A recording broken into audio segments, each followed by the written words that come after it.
একদিনে ধরুন আমরা ধরুন 40-50 কেজি এরকম ড্রাই পান করতে পারি। আমরা দেখাচ্ছি কাঁচা পান 100 কিলো 200 কিলো পান আমরা একদিনে করতে 30 কেজি হবে। আচ্ছা 30 কেজি হবে আমরা ড্রাই পান।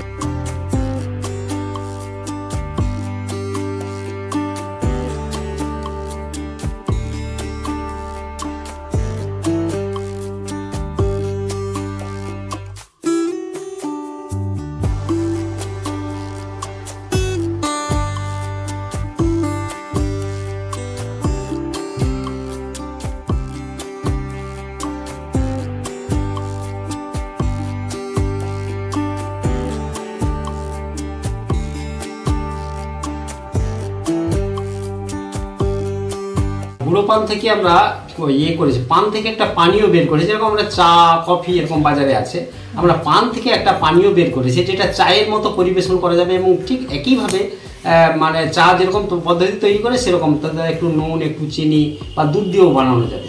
আর এটা এত সুস্বাদু, আমরা বিভিন্ন জনকে খাইয়েছি এবং যাদবপুর ইউনিভার্সিটির বিজ্ঞানীদেরকেও খাইয়েছি, ওরা কিন্তু খুব সুস্বাদু এবং এটা গ্রহণযোগ্য বলে মনে হয়েছে। হ্যাঁ হ্যাঁ স্বাস্থ্যকর এবং ওটাও আমরা পেশায় নিয়েছি। আচ্ছা আপনার নাম? আমার নাম হরিপদ দোলই, গ্রাম 12 মহিষাদল, পূর্ব মেদিনীপুর।